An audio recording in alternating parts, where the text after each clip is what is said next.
새벽 3시 합참 상황실 화면에 북한 발사체 궤적이 연달아 찍힙니다. 서울 상공에는 경계 사이렌이 울리고 뉴스 속 자막은 또 이렇게 흘러갑니다. 북 전술핵 운용 능력 과시. 이런 장면이 반복될 때마다 한국 사회에서 반드시 다시 살아나는 말이 있습니다. 우리도 핵을 가져야 하는 것 아니냐? 이제는 미국만 믿고 있을 수 없지 않느냐? 바로 독자 핵무장론입니다.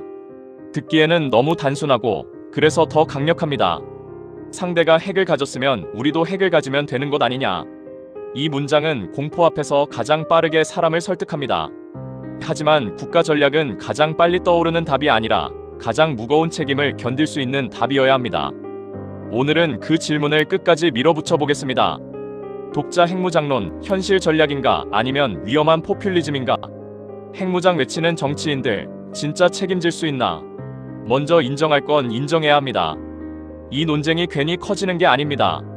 북한은 이미 핵을 가진 나라처럼 행동하고 있고 그 행동은 점점 더 노골적이 되고 있습니다. 올해 2월 김정은은 핵무기 수를 늘리고 핵 운용 수단을 확대하겠다고 공개적으로 말했습니다. 그리고 3월에는 전술핵 운용이 가능한 600mm 초대형 방사포 실사격 훈련을 직접 지휘했습니다. 쉽게 말해 북한은 더 이상 핵을 숨기지도 않고 더 정교하게 실전 운용하겠다는 메시지를 계속 보내고 있습니다. 이런 상황에서 한국 사회가 그럼 우리도 답을 바꿔야 하는 것 아니냐라고 묻는 건 이상한 일이 아닙니다. 오히려 너무 자연스러운 반응입니다. 게다가 사람들의 불안은 단지 북한 때문만이 아닙니다. 미국의 확장 억제가 과연 끝까지 작동하느냐는 질문이 계속 남아있기 때문입니다. 올해 3월 미국의 일부 패트리엇과 사드 자산이 중동 쪽으로 이동한다는 보도가 나오자 한국 사회는 즉각 흔들렸습니다. 물론 정부는 한국의 재래식 전력만으로도 북한 억지가 가능하다고 말했습니다. 그 말 자체가 완전히 틀린 것은 아닙니다. 하지만 국민이 느끼는 불안은 숫자보다 상징에서 옵니다.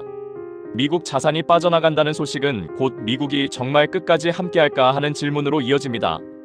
그리고 그 질문이 커질수록 독자 핵무장론은 더 쉽게 힘을 얻습니다. 실제 여론조사에서도 한국인의 독자 핵무장 지지율은 76.2%로 최고치를 찍었고 미국이 핵으로 한국을 지켜줄 것이라는 신뢰는 48.9%에 그쳤습니다. 사람들은 지금 단순히 강한 말을 원하는 게 아닙니다. 버림받지 않을 확신을 원합니다. 바로 그래서 핵무장론은 정치적으로 너무 달콤합니다. 복잡한 외교도 필요 없고 긴 설명도 필요 없습니다. 우리도 핵 가지자. 이 한 문장이면 강해 보입니다. 상대보다 약해 보이지 않고 분노를 바로 대리해주며 불안을 순식간에 자신감으로 바꿔주는 것처럼 보입니다. 선거철에 특히 더 위험한 이유가 여기에 있습니다. 핵무장은 가장 강경한 말처럼 들리지만 실제로는 가장 무거운 국가 프로젝트입니다. 그런데 정치인은 종종 이두를 섞어 말합니다. 강한 구호는 빠르게 던지면서도 그 뒤에 따라붙을 비용은 아주 천천히 말합니다. 그래서 우리는 이제 질문을 바꿔야 합니다. 핵을 가질 수 있느냐가 아니라 핵을 가지겠다고 선언한 다음에 벌어질 일을 감당할 수 있느냐고 말입니다. 그럼 정말 오늘 한국 정부가 독자 핵무장을 결정한다면 첫 번째로 부딪히는 벽은 무엇일까요? 기술이 아닙니다. 정치가 아닙니다. 바로 국제질서입니다. 한국은 핵확산금지 조약, 즉 NPT의 당사국이고 이 조약에서 비핵 보유국은 핵무기를 제조하거나 획득하지 않겠다고 약속했습니다. 여기에 더해 한국 정부는 불과 얼마 전인 2026년 3월에도 국제 비확산 체제를 굳게 지지한다고 공식적으로 밝혔습니다. 즉 독자 핵무장론은 단순히 새로운 무기를 하나 더 갖자는 얘기가 아닙니다. 한국이 수십 년간 쌓아온 외교적 약속과 법적 지위를 뒤집는 선택입니다. 물론 NPT에는 탈퇴 조항이 있습니다. 하지만 그것도 마음먹으면 끝이 아닙니다. 3달 전 사전 통보가 필요하고 왜 자국의 최고 이익이 침해됐는지 이유까지 밝혀야 합니다. 그 3달은 단순한 행정 절차가 아니라 세계가 한국을 다시 보기 시작하는 시간입니다. 바로 그 순간부터 한국은 핵을 만들 수도 있는 나라가 아니라 핵을 만들기 위해 국제 규범을 깨려는 나라로 읽히기 시작할 수 있습니다. 두 번째 벽은 한미동맹입니다. 많은 사람들이 독자 핵무장을 말할 때 미국이 어차피 한국 안보를 중요하게 보니 결국 받아들일 것이라고 쉽게 생각합니다. 하지만 현실은 그렇게 단순하지 않습니다. 지금 한미는 한국이 독자 핵을 갖지 않는 대신 미국의 핵우산과 핵협의 구조를 더 촘촘하게 만드는 방향으로 이미 제도를 쌓아 올리고 있습니다. 워싱턴 선언 이후 만들어진 핵협의 그룹 NCG는 바로 그 장치입니다. 2024년에는 한미 핵 억제 및 핵작전 지침까지 완성됐고 2025년과 2026년에도 미국은 핵을 포함한 전 역량으로 한국을 방어하겠다는 확장 억제를 재확인했습니다. 즉 지금 동맹의 설계는 한국이 핵을 갖는 길이 아니라 미국 핵 억제에 한국의 발언권과 관여를 높이는 길로 짜여 있습니다. 이런 상황에서 서울이 독자 핵으로 방향을 틀면 그건 단순한 보완이 아니라 동맹 구조 자체를 흔드는 선택이 될 수 있습니다. 미국 입장에서는 우리가 핵우산을 제공하겠다고 했는데 왜 동맹국이 별도 핵무장을 하느냐는 질문이 나올 수밖에 없습니다. 세 번째 벽은 원자력 협력과 경제입니다. 한국은 세계적인 원전 산업 국가입니다.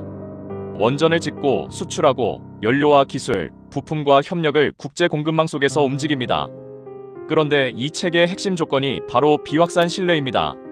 미국 에너지부 설명에 따르면 123협정은 미국산 핵물질과 장비의 중대한 이전을 가능하게 하는 법적 틀이고 그 전제는 강한 비확산 요건 준수입니다. 다시 말해 한국이 독자 핵무장을 향해 움직이는 순간 단지 외교 문제가 아니라 민간 원전 산업 전체의 신뢰와 협력 구조가 흔들릴 수 있습니다. 여기서 중요한 건 당장 내일 모든 것이 끊긴다는 단순 공포가 아닙니다. 더 무서운 건 불확실성입니다. 투자자도 원전 수입국도 공급망 파트너도 한국을 더 이상 지금과 같은 나라로 보지 않을 수 있다는 겁니다. 수출로 먹고 사는 나라에게 불확실성은 곧 비용입니다. 그리고 이건 추상적인 걱정만이 아닙니다. 작년 미국이 한국을 민감국가 명단에 올린 사실이 알려졌을 때 한국 사회가 얼마나 민감하게 흔들렸는지 기억해야 합니다. 그때도 직접적인 제재가 시작된 것은 아니었습니다. 그런데도 파장은 컸습니다. 이유는 간단합니다. 단지 핵무장 가능성을 둘러싼 말과 의심만으로도 한국의 대외 신뢰가 얼마나 쉽게 흔들릴 수 있는지가 드러났기 때문입니다.